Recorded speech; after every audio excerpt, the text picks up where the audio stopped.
traveled locally or internationally, nakasakay na po ng plane via the first class accommodation. Can you please lift up your hands? First class. Okay. Sino po nakasakay na ng business class? Sino po nakasakay na ng economy class? Sama-sama tayo dyan. Kasi mga first class at business class, pang rich people, rich and famous, sabi natin. Pero yung brothers and sisters, and sino po among you now na na-stranded na sa airport at na-hold up sa airport na maliit for so long a time. Napaka 6 hours kang nandun sa airport, wala kang magawa because your plane is delayed. Sino makikitaas po ang mga? Grabe, no?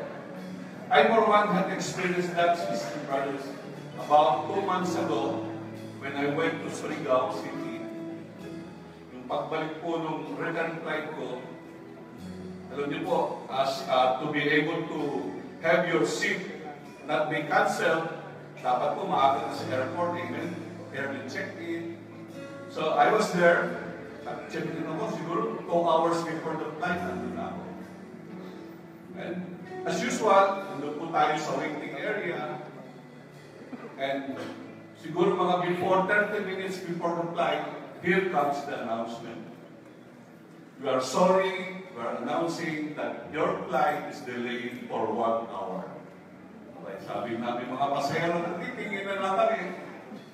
May hindi pa sa labi. Okay, 1 hour lang tayo. After another hour, another announcement came. Your flight is again delayed for another hour. Medyo wala nang makikita. After 1 hour again, another third announcement came. Your flight is again delayed for 2 hours. Sabi lahat kami ng kapasahero nakasibangot na. Wala na kami magawa. But while waiting on the waiting area, it just dawned on me 2 words, brothers and sisters. Departure and destination. It is said that we all have to depart from this earth, one at a time, on a journey free of cost. Amen? And that's death. Don't worry about the seat reservation because it is always confirmed. And don't worry about the departure because it is always on time. When God will call us, our life here on this earth, you cannot do anything anymore. Amen? Sabi nga po, our deeds will be our luggages. Our relationship will be our passport. And love will be our visa. That's why God is reminding us today to continue doing good things. Who knows when our day comes from economy accommodation will be elevated or upgraded to the first class accommodation. Amen. Is that wonderful, brothers and sisters? Yes. Amen. Yes. Do you agree with that? Yes. Let's give the Lord a big round of applause. And may this song continue to convict us that God is always reminding us that we have a God who is constant, a God who is loving, that this song will always remind us to always do the loving and kindness thing in our life today. Amen? Amen. Let's sing the song, brothers and sisters. That God is always for us, and He will never forsake us even in our darkest night, our very sinful life. It's always there to receive us in His arms.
corners of this group, O God, to proclaim, declare how great God you are to us. And so today, Father God, we declare in our hearts also that nothing can ever separate us from your love.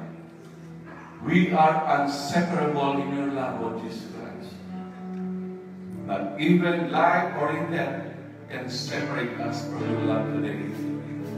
Not even our weaknesses, our sinfulness, of God, could ever pull us from your arms, of God.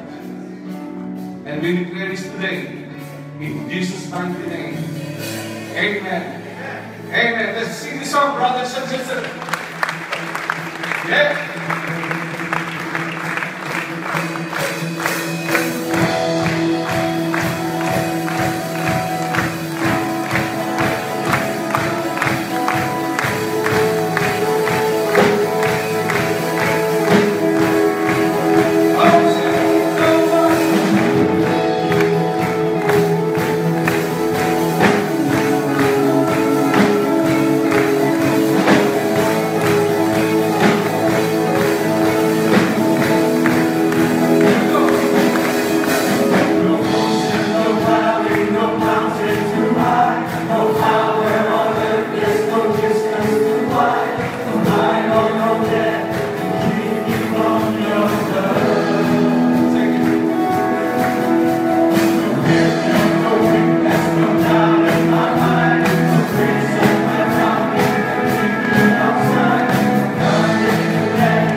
not here. Where was I? Let me explain. 3 Sundays ago, I was in Singapore. I gave a talk to our Kerygma Grand Feast there with 3,000 people. Ito yung picture. Kita nyo. Pag walang ilaw yan, mas kita ninyo. Talagang dami-daming tao. Pinakita namin yung mga tao, tapos we lay hands on them and we pray for them. But before we pray for them, we ask them ang bigat ng kanilang mga dinadala. Karamihan sa OFWs, brothers and sisters natin ay breadwinners. Kaya natatakot sila. But God was there and the Lord blessed them and blessed me as well. 2 Sundays ago, I should have been here. Kaya lang meron akong biyahe, sumakay ako na grab bike. Nagpapicture lang ako sa kanya. Meron palang grab bike, ano? I was sick and I had a video and telling it. I was taking the video, shooting it, but I had a 38.6 temperature. So talagang nilalag na ito ako nun. Kaya napagpatay ko yung video, hindi ka na ako. But the next day, I was up and about. Malakas-lakas na ng konti. Noong Monday, nanood na ako ng train to Busan. So nagkasakit ulit ako. And then I left again. So last Sunday, I was in Indonesia. And I was there to give the LOJ conference and Grand Feast to, look at this picture, to 5,000 Indonesians. Our community is getting bigger and bigger and bigger anywhere in the world. And this is beyond us already. This is God's work. But I believe that the God who blessed people there in those areas were the God who blesses here and the God who will bless us today. You say yes to that? Yes? Give the Lord a big hand. And thank you also for sharing me to the world. Pinayagan niyo akong makapunta sa kanila. Wala naman kayong choice, hindi nyo mag-alap, di ba? Thank you so much. Let's come before our God in faith. In the name of the Father, and of the Son, and of the Holy Spirit. Amen. Together, today I receive all of God's love for me. Today I open myself to be unbounded, limitless, overflowing abundance of God's favors. Today I open myself to God's blessings, healing and miracles. Today I open myself to God's word, so that I become more like Jesus every day. Today I proclaim that I am God's beloved, I am God's servant, I am God's powerful champion. And because I am blessing the world. In Jesus' name, amen. Thy word is a lamp unto my feet, and a light unto my path. Let us read from Proverbs 15, verse 17. Read with me together. Better is a dinner of herbs, where love is, than the fattened ox and hatred with him. Ang ibig sabihin dito, okay na kumain na wala masyadong karne, hindi masyadong masarap, pero mahal mo ang kasama mo kumain. Kesa ang sarap ng pagkain, tapos hindi mo time yung mga kasama mo. Sino sa inyo pag kumakain kayo, kasama niyo yung mga gusto niyo kasama kumain? Di ba lalong sumasarap? Tama, dahil ako libre.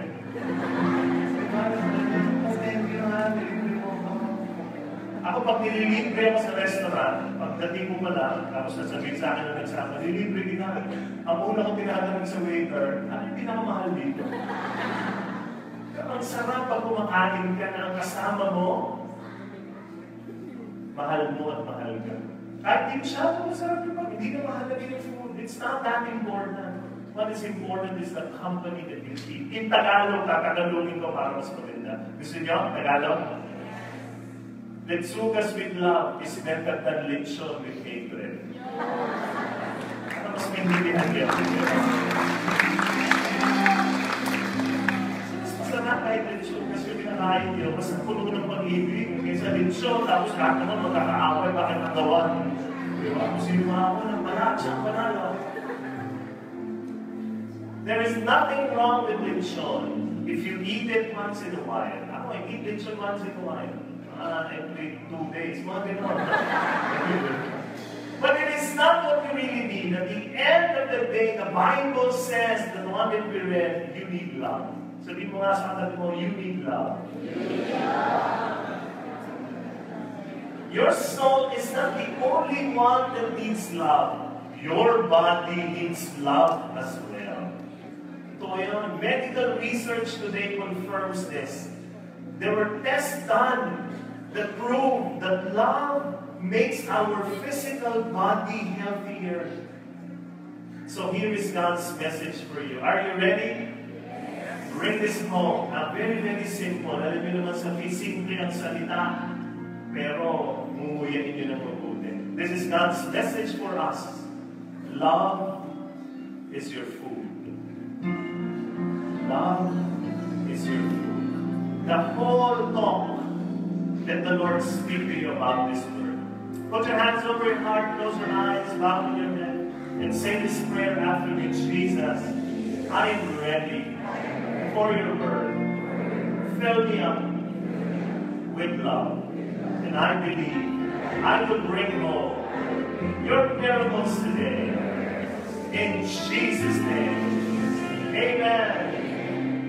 Thy word is a lamp unto my feet and a light unto my path. Give the Lord a big hand and bless His name. As you sit down, tell people around you, God will speak to you today.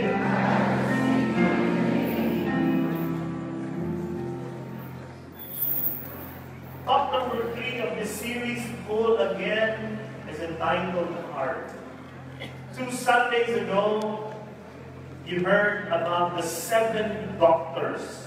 Look at them on the screen. These are the 7 doctors. Dr. Sleep, Dr. Breathe, Dr. Drink, Dr. Food, Dr. Move, Dr. Sun, and Dr. Green, if you remember them. Last Sunday, we heard about another 3 doctors. Dr. Laughter, Dr. Trust, Dr. Purpose. And today, let me introduce you to 2 doctors. Dr. Commitment and Dr. Forgiveness. Commitment is not an easy thing to do. Gusto ko gawin nyo ito Agatin nyo yung ipin nyo, nakaganyan lang ganyan, para nakakagat ka. Nasabi niya, commitment. Hirap, di ba? Pero yun ang commitment, mahirap, hindi siya madali. But this is what we are to study today. Dr. Commitment. Love is your food. Can you say that again? Love is your food. If you look around you, you're going to see that many people are starving. Gutom. Tumingin kayo sa paligid nyo. Pero bakit gutom na yan? Kahit mataba siya, gutom yan. Kaya kayong matataba, huwag kayo masyado na-insecure sa sarili niyo. Ako naniniwala ako, pag nagkaroon ng tagbuto, lahat kaming payat, patay na. Kayo papayat pala. Ay, naka-blessing yan. Kaya, it's okay. Pero mahalaga ano yun? Hindi ka gutom sa pag-ibig. Because many people are starving for love. And that is what I would like you to look around your world. Tingnan sa opisina, tingnan nyo yung sa bahay. Baka may mga taong gutom sa pag-ibig. Pero bakit mataba naman? Physically, pero alam mo, kulang sa pag-ibig. Pag nagtutok ako, tapos pinag-usapan ko yung mga single women, single man, ako, sasaya nila. Pag pinag-usapan ko, romantic thing. Lahat pinipili, bakit? We starve for love. Kaya ito totoo to. Tingnan nyo. At 15, sabi nung single woman, Lord, give me Superman. At 18, Lord, give me a cute man. At 20, ang prayer ng isang single woman, Lord, give me the best man. Pag 30 na, wala pa, iba na, give me a good man. Hindi na best man, good man na lang. Pero pag tumanda pa rin, iba na. At 40, Lord, give me a man. At 50, Lord, give me sino man. At 60, Lord, naawa ka naman. May karugtong yan, nalis ko na lang. At 70, Lord, pakipo man lang. Sinabi ko na lang. Pero hindi ko pinakita. Yung gano'n, everybody's starving for love. If we do not get love, believe me, we die. Totoo yun, physically as well. Kaya pag meron kayong kailangan isang may sakit, tapos wala na nagmamahal, ang dali na ng buhay nila. Mamamatay ka agad. Pero ang mga taong puno-puno ng pag-ibig, matagal mabuhay. Kaya alisin niyo sa isip niyo, mga kapatid, ang gusto kong alisin niyo sa isip niyo yung masamang damo. Ano? Masarap sa kabayo. Ano talaga? Yun ang totoo. Pero yung masarap damo mahaba buhay, ang mabait, madaling mamatay, hindi totoo yun. Sino yung sabi mo? Nasa Biblia ba yun? Nasa libro itim ni Kanday, no? Pero wala. Yun yan eh. Kaya pag puno ka ng pag-ibig, mas mahaba buhay mo.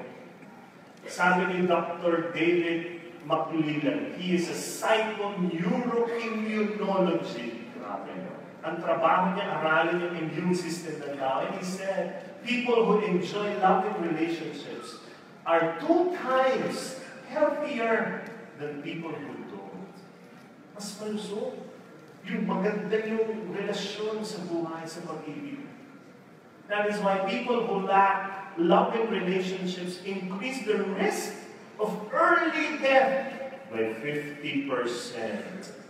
Almost the same risk as those who smoke 15 cigarettes a day. Kaya ito yung computation. Tingnan nyo, dahil ako yung engineer. Yan.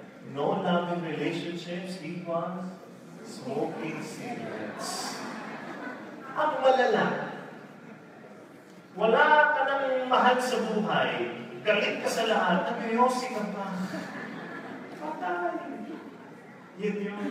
Kaya those who don't have loving relationships are 2.4 times more likely to have a fatal heart attack. Pero yung mga masarap yung alam niya maganda yung relasyon niya sa lahat, naku yan yung mahaba ang buhay. Yan ang matatagal mabuhay. Alam niyo yung nasa sigarilyo, yung warning, it says the Surgeon General has declared smoking to be hazardous to your health. Pero let me show you a spiritual general's warning. The spiritual general has declared that lacking love is hazardous to your health. Okay, I would like you to think, are you full of love? Yung mga mahal niyo sa buhay, puno kaya sila ng pag-ibig? Mahalaga yun. Kasi kasama yun sa physical na katauhan. Who among you here you want to be healthier? Just raise your hand. Pag yung bababa, tingnan niyo yung katabi niyo. Pag hindi ng taas, talagang tapos kilala mo, pero din mo. Tumas ka ng kamay. You need to be in a loving relationship. If you want to really be healthier, you need, kailangan mo na nandun ka sa magandang relasyon, yung merong love inside the family, yung friends, at work. But remember this, loving relationships don't just happen. You have to make it happen. Siguro hindi katabi ko sabihin mo, make it happen. Because loving relationships take a lot of work. Pinatrabaho mo yan. Hindi yan bahala na, mangyayari na lang. Kung kinasal kayong dalawa ng misis mo, hindi pwede, no? Basta, kinasal na ako sa iyo, okay na yan. Hindi ko na ako. Basta alam mo na mahal kita. Hindi ko na kailangan sabihin. 15 years na, mahal mo ba ako? Pinakasal na ka na din yung misis mo. Sabi ng misis mo, kiss naman, nalita na kita, no? Pwede niya. Tinatrabaho ito. At labor of love. Kaya labor of love, trabaho. Hindi pinapabayaan mangyayari. And the only way for loving relationships to happen is through commitment. Say it again with your teeth together. Covered well. Hirap, di ba? Pero yun talaga. If you want loving relationships to happen in you, in your family, with your friends, you have to commit. You cannot just be involved. Iba ang involvement sa commitment. Naalala mo yung dalawang nagkukwentuhan, the chicken and the pig, yung baboy at yung manok. Sabi nung manok, oh, I have an idea. Sabi nung pig, ano yun? Sabi nung manok, let's open a restaurant. Kikita tayo. Sabi nung baboy, ano ba yung restaurant? Ham and egg restaurant. Ham and egg. Sabi niya, oo. Sabi nung manok, sige na, kain dalawa. Ham and egg. Sabi nung baboy, no way. Hindi ako sasali sa inyo. Sabi nung manok, bakit? Sabi nung baboy, ikaw, you will only be involved. Me, I will be committed. Ano ibig sabihin doon? Yung joke na yan, ang matatalino yan. Kaya nung binasa ko, tawa ako ng tawa. Kaya sabi ko, susubukan ko nga sa face ko, tatawa sila. Bakit? Ito, parang maintindihan niya. The difference between involvement and commitment is like ham and eggs. The chicken is involved. The pig is committed. Ang manok, magbibigay lang ng itlog yan. Eggs na. Ang baboy, commitment to. Wala na. Pag binigay ko ito, binigay ko na lahat. Ikaw, bibigay ko na yan. Pwede ka pa makita. Nag-gets yan? Crap, talino niya talaga.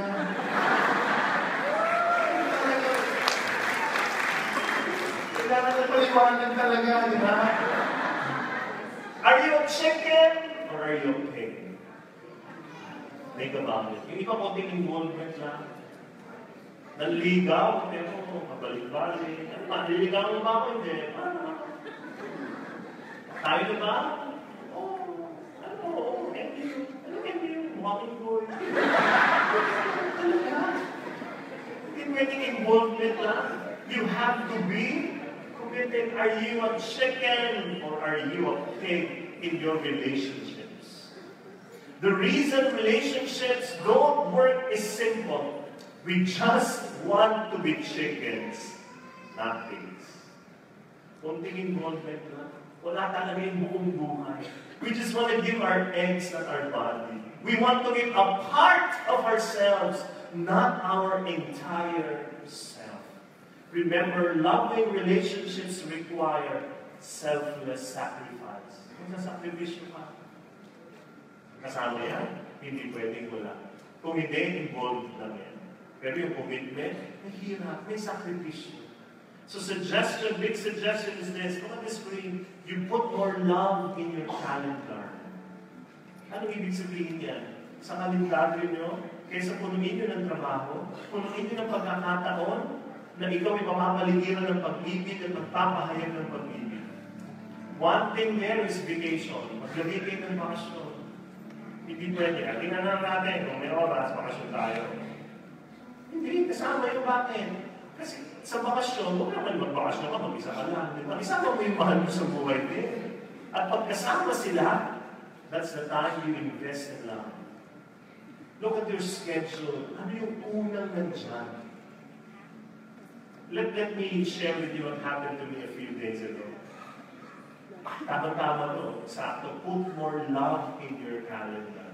Ako, pagbukas ko ng kalendaryo ko agad for next year, nakasulat na dyan lahat ng mga important events ng pamilya.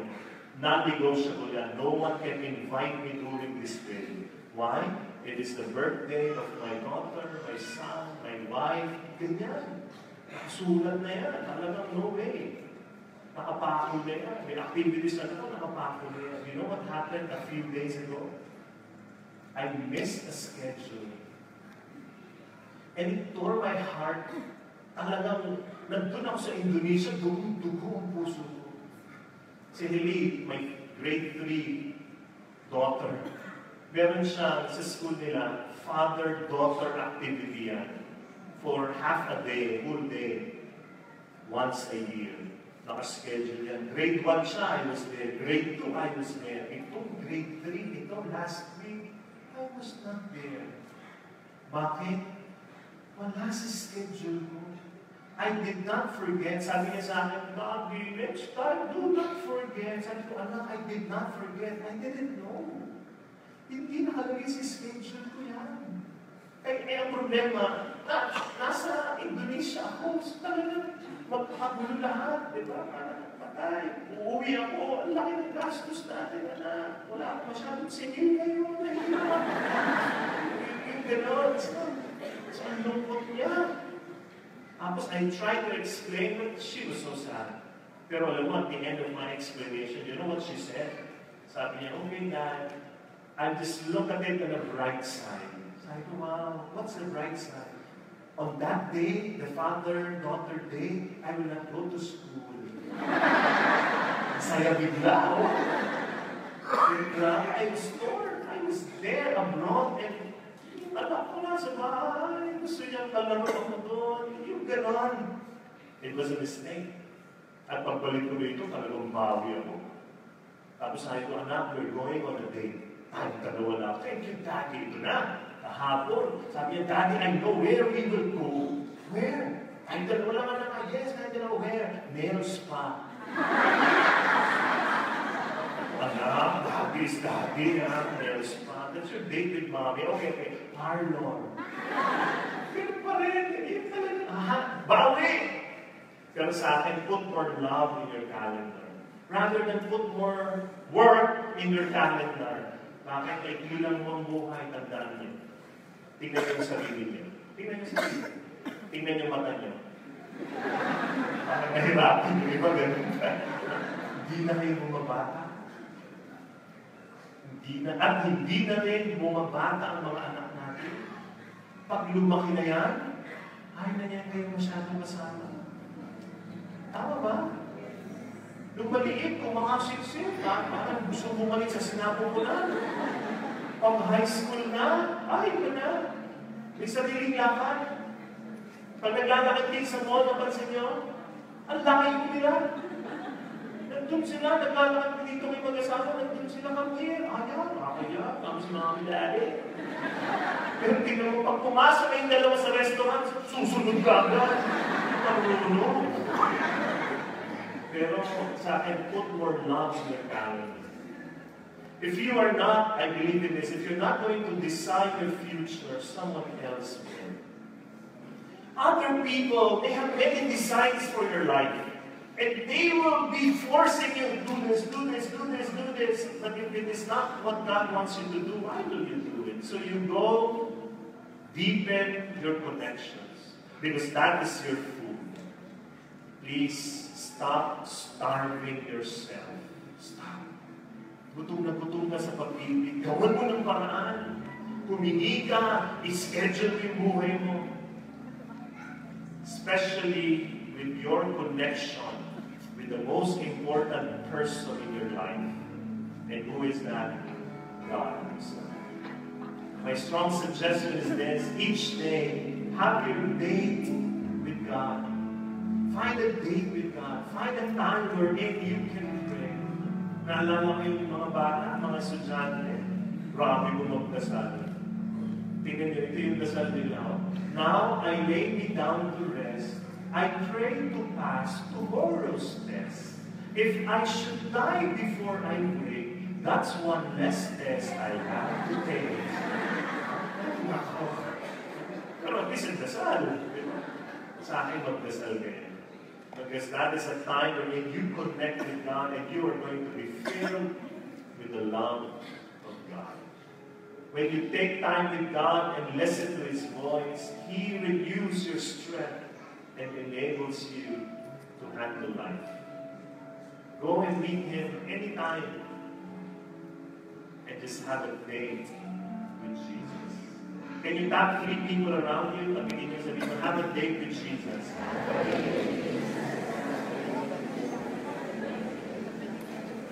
The second doctor is very crucial. Bato-bato sa langit. Ano ba ito? tamaan ka sana. Ito na, Dr. Forgiveness. Sino sa inyo rito nasaktan na kayo ng mga tao? Mahal di man, hindi na kilala ng mga naman. Okay, thank you for being honest. That is why we need Dr. Forgiveness. Because love is our food. Bitterness is a poison. Yung nagtatanim ng galit, ay ito ay lason. Ito yung una, para maintindihan yung buong itong Dr. Forgiveness, you have to believe that bitterness is a poison. It poisons you. Kaya pag nagtanim ka ng sama ng loob sa iba, it will kill you. Remember that love is your food, then bitterness not only prevents you from receiving love, actually, it poisons your body. Kaya if you have bitterness, you will say no to love. So, malnourished ka. Buti kung yun lang, may lason ka pa. Ay, ang dali mo mamatay ng sa kalungkutan. I say this, you know why? Because I pray for sick people. But before I pray, I ask them, what's happening to you? At maririnig mo, merong bitterness sa buhay nila. Kaya kung ano-ano manalala ang sakit. Scripture says in Matthew 5 verse 7, happy are those who are merciful to others. God will be merciful to them. That is why this is also how we should forgive. Naalala ko si Pedro, galit siya kay Juan. Tapos, kasi si Juan may atraso sa kanya. Tapos, ilang taon niya hindi nakita. Tapos isang araw, nakita niya si Juan. Si Pedro, inaayos niya yung mga inani niyang pinya. Sabi ni Juan ng ganyan, Pedro, kumusta ka na? Si Pedro, tinignan lang siya na masama. Tapos sabi ni Juan, Hoy! Ano yan? Pinya? Pahingi naman yan! Sabi ni Juan, pahingi naman yan! Si Pedro, sabi ni Pedro, pahingi? Nasaan ka kung nagbubungkad ako ng lupa sa ilalim ng init ng araw? Ganun. Tapos sabi niya, nasaan ka nung nagtatanim ako habang bumukulong kumikiklat at umuulan? Pahingi, nasaan ka nung oras na nag-aani ako na nagkalat ang maraming ahas sa aking paligid? Nung ibinubuhan ko ang mga pinyang ito, hirap na hirap ako, nasaan ka? Pahingi. Sabi ni Juan ako, nasaan ako? Nakulong ako eh. Kasi pumatay ako, kasi pinatay ko. Ay, magbigay.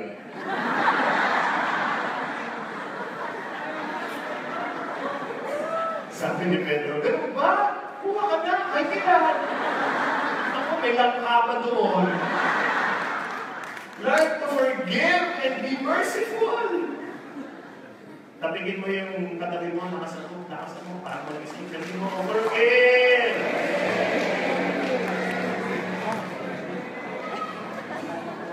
Look at this statement because this is true. You cannot be happy and hateful at the same time. Halabo yan. Do you agree?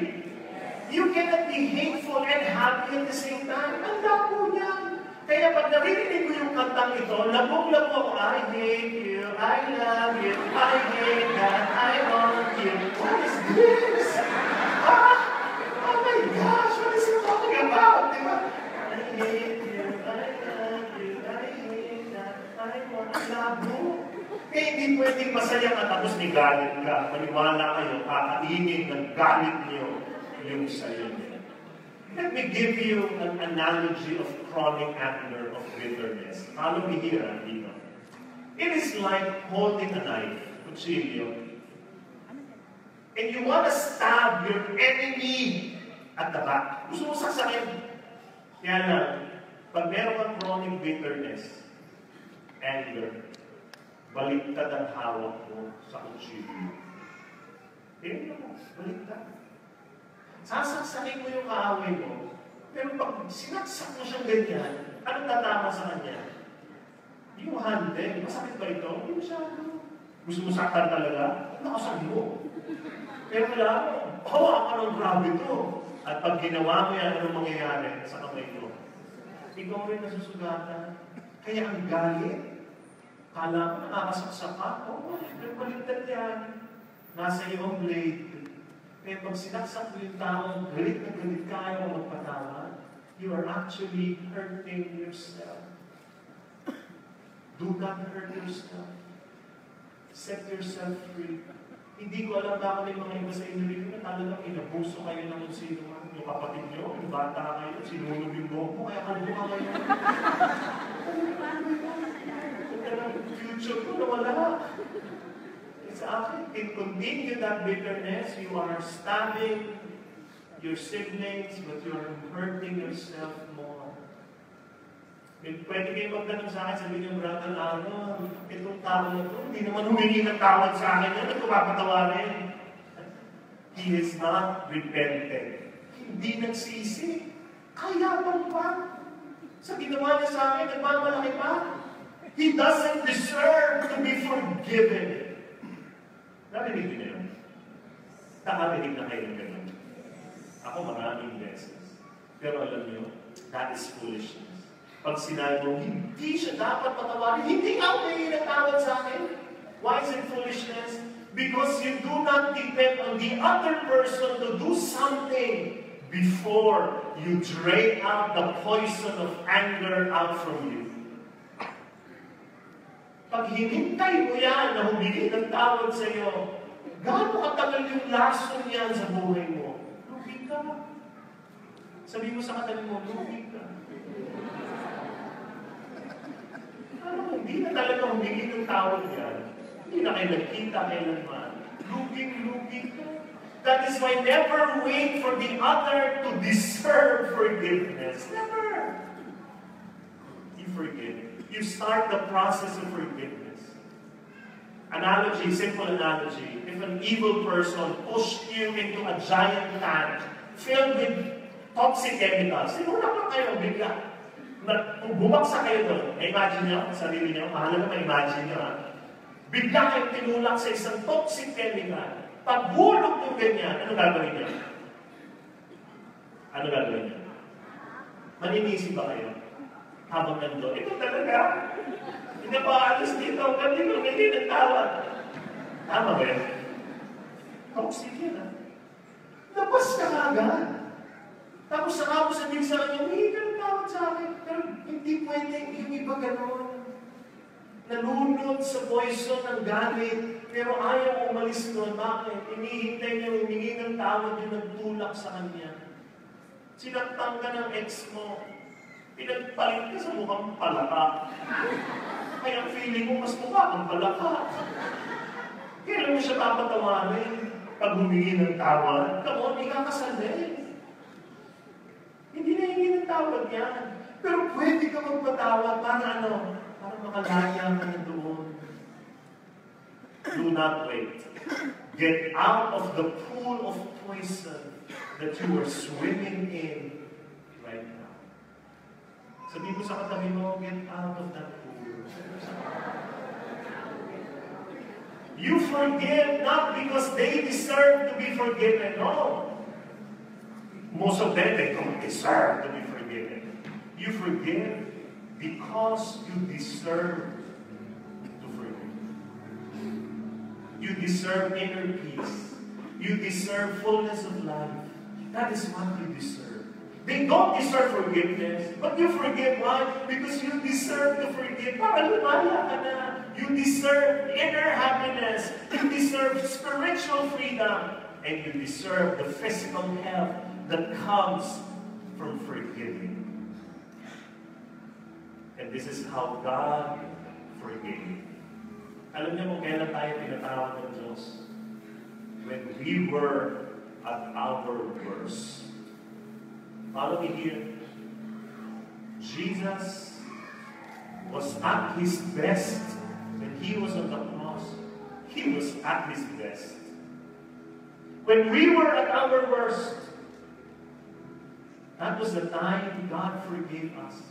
Not because we deserve. Oh my gosh! Tayo ba may dahilan na yan namatay si Jesus? But He has forgiven us when we do not deserve to be forgiven. And that's how we should forgive. Because that is how God has forgiven us. Alam niyo yung panalangin na Ama namin, yung kinakanta natin sa misa, minsan naghahawak tayo ng kamay, Tapos may ganun-ganun pa. Ang sarap yan eh. Sila sa langit ka. Ano yung parte doon ng pagpapatawad? Anong sabi niyo? Patawarin mo kami sa aming mga sala para nang pagpapatawad namin sa nagkakasala sa amin. Mga kapatid, that is very dangerous prayer. Why is it a dangerous prayer?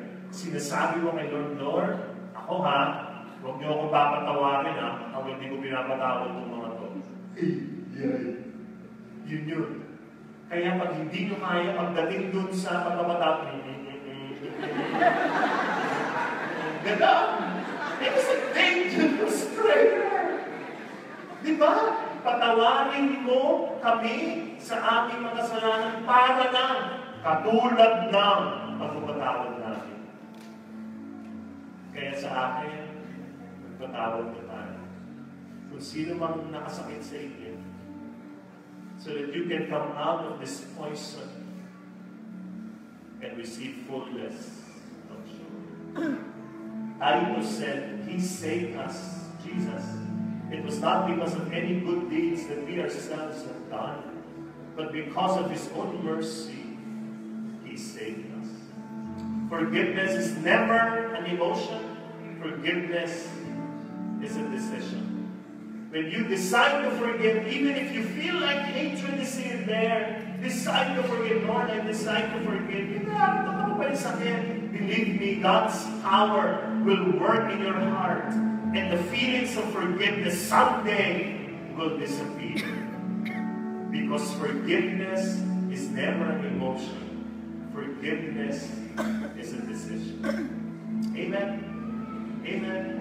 Sabihin mo sa katabi mo, magpatawad ka na. Make forgiveness your lifestyle as well. Make it your lifestyle. Sino sa inyo rito naliligo araw-araw? Buti pa kayo. Yung iba ayaw, no? I pray that you take a bath every day. Bakit? Because you get dirty every day. In life, you also get dirty by other people. Imperfect people like you. Nasusugatan ka rin, nadudumihan ka rin. That is why it is very important to make forgiveness a lifestyle. Kasi ngayong araw na to, sa ayon sa gusto nyo, may mga makakasakit po sa inyo. Pero at the end of the day, sana marunong kayo magpatawad.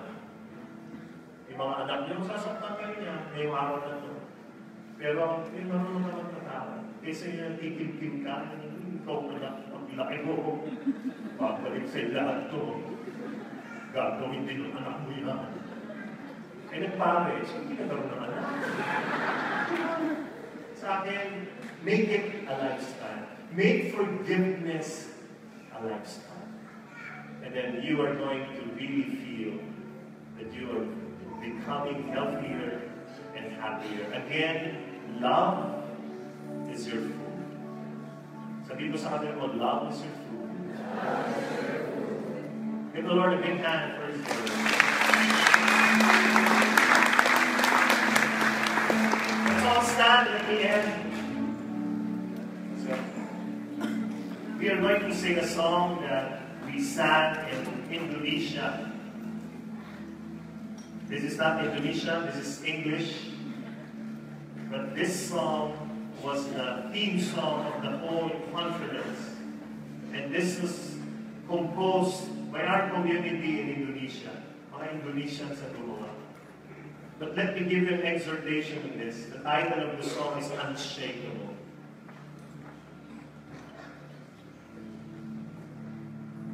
Sino sa inyo nakaramdam na ng lindol? Yan, halos lahat tayo. Ang lindol pala sa top floor, different sa ground floor. Kasi noon, inimbita ako ng Smart, nag-talk ako sa Makati, dun sa top floor nila, 36th floor, if I'm not mistaken.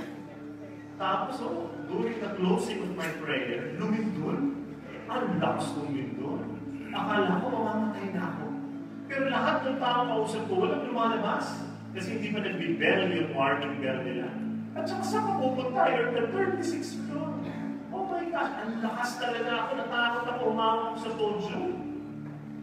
Tapos habang nakahawak ako sa podium, they were all waiting for my closing prayer. Kasi nagsabi ako, let's all stand for the closing prayer. Alam niyo, lakas ng lindol. Pero alam niyo, habang lumilindol, hindi pa lang pumasok sa isip ko yung lahat ng meron ako. Yung pera, yung lupa, bahay, yung Jaguar ko na kotse, magdadagan na lumil. Hindi ko naisip yun. Wala pa kayo doon. Wala pa kayayaman ko na dito. Pero you know, after the earthquake, tawag ako sa bahay. Sabi ko, kumusta dyan? Sabi ng kausap ko, okay naman po, kuya. Eh, sabi ko, mga anak ko, tulog po. Yung asawa ko, tulog din, tanghali. Tulog din, sa loob-loob po ako, matay-matay, sila tulog. Tapos pinanong ko siya, naramdaman mo ba yung lindol? Sabi nung kasama namin sa bahay, ano ang lindol? Wala sila naramdaman. Bakit? They were on the ground. If you are up here, and there is an earthquake, mas malakas at matagal dito. Ang lakas. Ang tagal. Tapos na yung lindol dito. Ang lakas pa rin ito. Brothers and sisters, pag nililindol ka ng buhay ngayon at napakalakas nito, maybe you are away from the ground. Maybe you're too high, too far from the ground. And who is the ground? The ground is the firm foundation, and that is Jesus. And the closer you are to the ground, the lesser you will feel the shaking. And the more you are with Jesus, the more you are unshakable.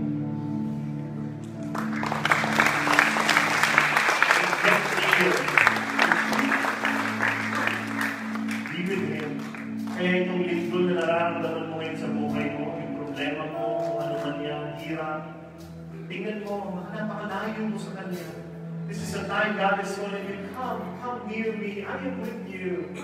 Accept me, receive me, let me fill you with love.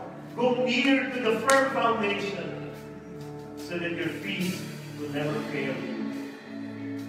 In the name of the Father, and of the Son, and of the Holy Spirit, amen. Close your eyes and bow down your head, brothers and sisters. Can I ask you to lift your hands like this?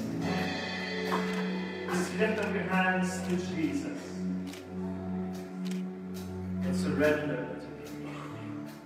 Holy Spirit, I ask that you bring every one of us here closer to our firm foundation, our solid rock, Jesus, so that we will not be shaken any longer.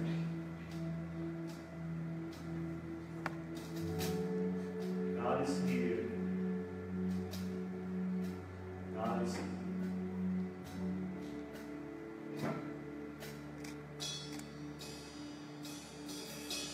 We will not be shaken. We will not be shaken. We will not be shaken in you. We will not be shaken. We will not be shaken. We will not be shaken in you. Just sing that. We will not be shaken. We will not be shaken. We will not be shaken in you. We will not be shaken. We will not be shaken. We will not be shaken.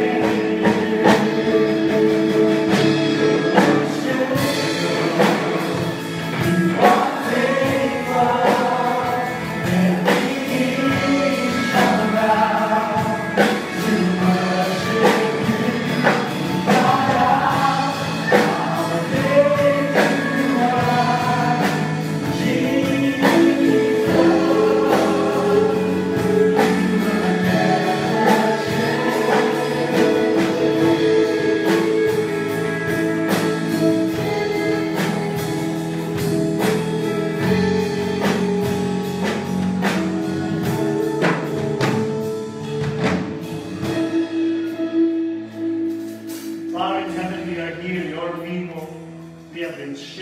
life, and just come before you now, believing in you and trusting in you, that you are here with us.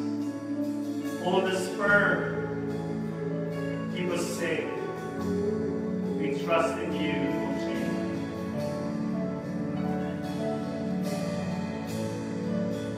We trust in you, O God. Brothers and sisters, I would like you to declare to your spirit, to your life, that you will not be shaken. Just say, I will not be shaken. I will not be shaken. Because I am in you, Jesus. Let's sing that song. I will not be shaken. I will not be shaken. I will not be shaken in you. Declare it now.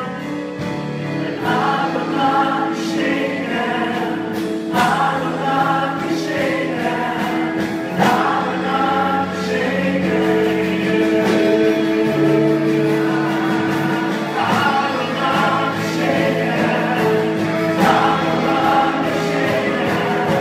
And I will not be shaken in you.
Your God is faithful.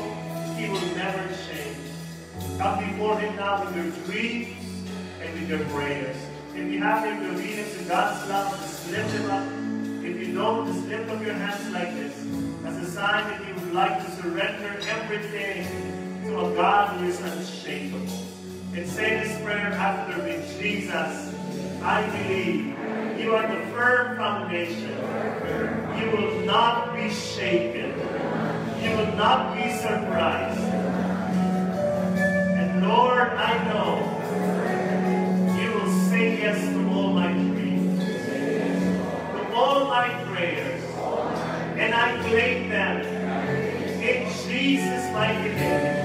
In Jesus' mighty name. In Jesus' name.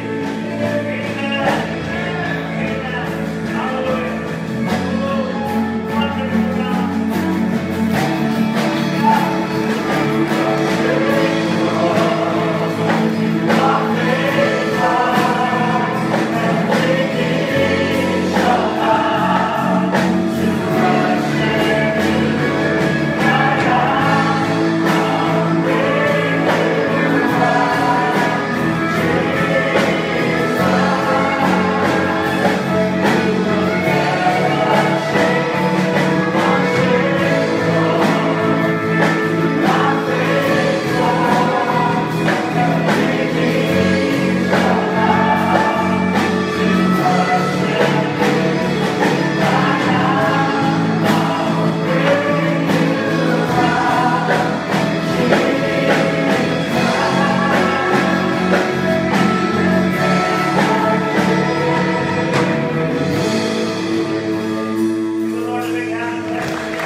Forgive.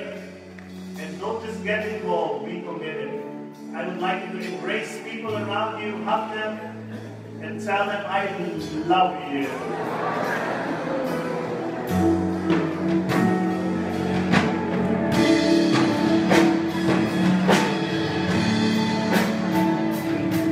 Meron bang isang yakap?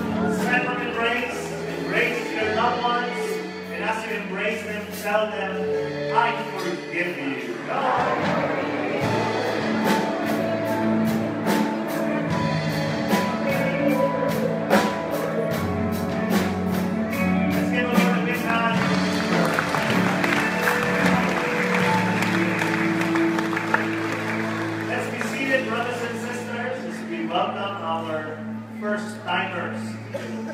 If this is your first time to attend Feast Bellevue, can we see your hands, please? First time to be here. Alright, thank you for coming. Welcome. Thank you also for those who brought them. Can you stand up, first timers? We will pray for you. Stand up. Tapos, our ushers will give you a welcome stop. And then after the feast, I would like you to replace the welcome stuff with a welcome gift. Just follow the sign in attendees. Let's pray for them. In the name of the Father, Son, and the Holy Spirit. Amen. Father in heaven, we thank you. Our brothers, sisters are here. Our friends, they said yes. And we're so excited for them to be here. We know you have spoken to them. And we ask that you make in them the habit of coming back here every Sunday. So the feast will become their spiritual family from now on. We want them to be part of our wonderful family here. And so we pray for them. And we know they are bringing home their miracles. And we say thank you. And also for those who brought them. In Jesus' mighty name, amen. Welcome. Thank you for being here. Thank you so much. God bless you. Announcements, Love Life Retreat for singles, September 24 to 25. This is a very powerful retreat.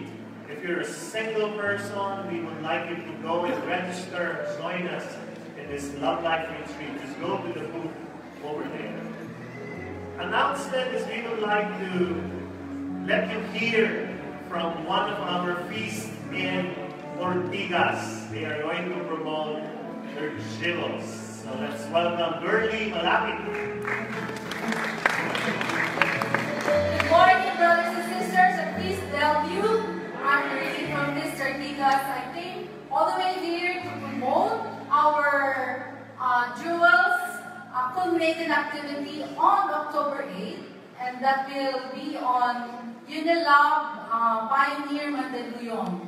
Jewels is we have the theme for this jewels that is life, and that is standing for life in full expression. So this will be a combination of bazaar and workshops. We have 6 workshops in that conference, and this will cater to enhancing our mind, body, and spirit.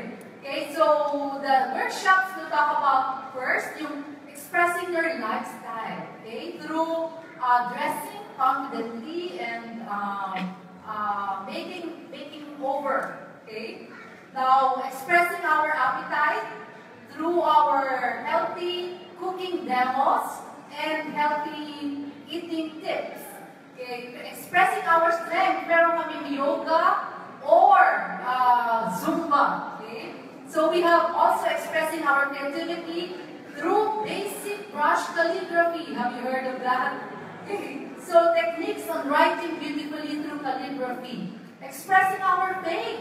Okay, that is through Bible art journaling. And lastly, expressing our wealth through learning ways of creative financial literacy. So all this for a ticket of 200 pesos. And then you're also giving us opportunity to help our ministry, okay? So so with this, we like to invite you to our October 8th Feast Jewels, and that is live. So I will be available at the the counters to give you to sell tickets. I'm leaving behind tickets also with some of the sisters, Sister Cora or Sister Becky or Sister Lily. And so invite you all to this Jewels live conference. Thank you so much, brothers and sisters. Thank you, brother.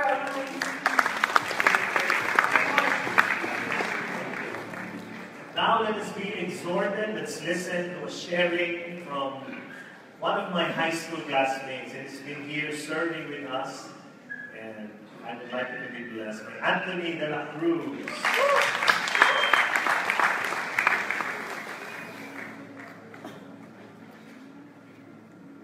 Good morning, brothers and sisters. I'm Anthony. I serve in the security ministry. I'm here to share with you how tithing has blessed me and my family. Since I was small, during childhood, I was never really thought about tithing. I see my parents, my aunties, uncles give during Mass, pero that's about it. Hindi naman nila explain it. And come high school, even I studied in a Catholic school, but we were never taught about, I never encountered the word tithing. They simply talked about giving. They said that, sabi ng mga bata, give until it hurts. And pero yun na. When I went to college, even after graduation, when I started my family, I give money to my kids para nila silang ihulog sa basket na binabasa lang sa Mass. But nothing really serious.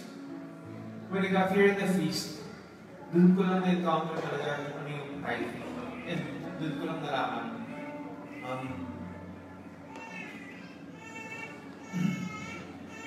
Since we started tithing here, the blessing has been overflowing. Napakarami ko to tell you all about it. But one thing kasi, if you know Nina, yung aking princess, nag-realize ko siya 3 times a week.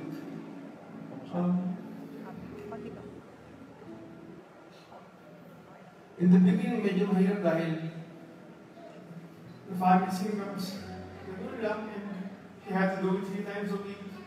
That time po, that's about 6 years ago.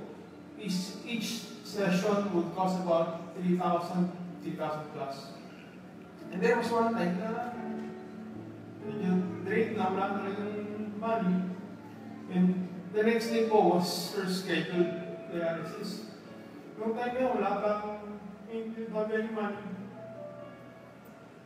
I had about less than 500 pesos in my pocket. And I was actually crying sa bahay, and then after lunch, and around 2 p.m., her doorbell,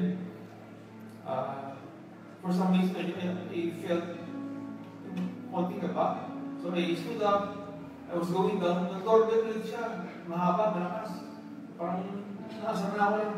Ano ba naman doon, di makapag-antay. So I went out, and to my disappointment, kami ito kakero, Vietnam. And I was thinking, pwede naman yung iwan, iikit sa gate yung letter, or sa, ba't kailangan niya pang doorbell? So I opened the gate, sabi niya, sir, pa-receive po. So I received yung letter. Ano ba naman, gusto ko sa moment. So, I opened the envelope. Lo and behold, checking from PhilHealth. Yun yung reimbursement namin which was denied previously. Pero parang kalusot approve. It was for 33,000 pesos.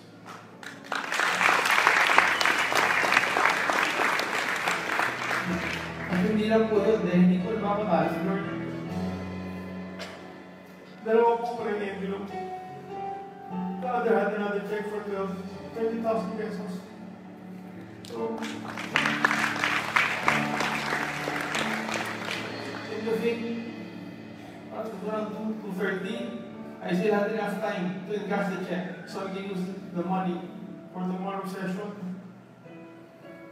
Ang nalimutan na tayo. Very impeccable.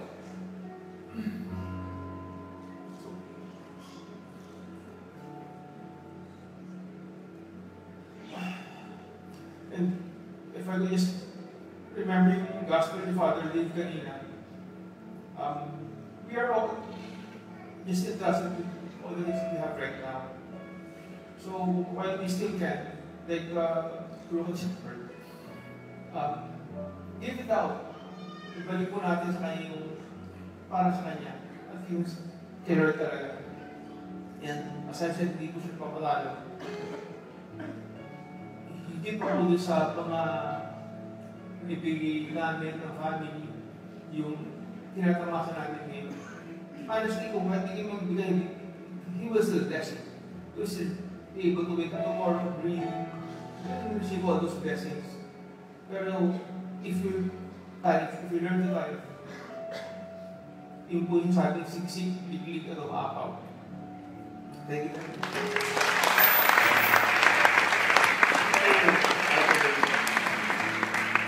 You cannot outgive God. We tried. We cannot. Hindi nyo kaya talunin ng Diyos sa pagbibigay. So I believe everything you're giving here at the feast, God will give it back to you in His own special way, especially when you need it. And let the Lord show Himself. God wants to show off. Ganun ang Panginoon natin. So that you will be sure that He is the God. Let's all stand, brothers and sisters. Lift up our offering, our tithe to Jesus. Bow in your head.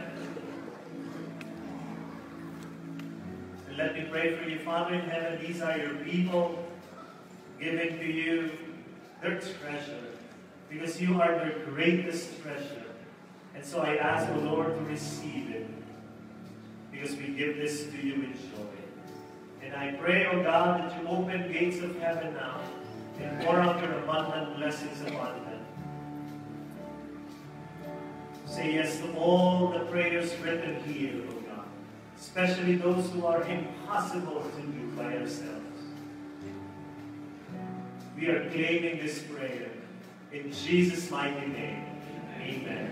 Before you give your love offering, next Sunday, Father Fallier will be here on our 8 a.m. Mass. And then it's a big day. We will pray over people, sick people, okay? Even if you are not sick, or maybe you're just sick and tired of someone near you, you can be prayed over. Ha? Kaya alas 8 po yung misa, siya mag-misa. Tapos yung feast natin, it will be praying over. Okay? Because it's a special day of prayer healing. Kaya just come here, but just be here in time so you can see where you want to receive it. We're going to open that area next Sunday morning because we know it will be filled with people.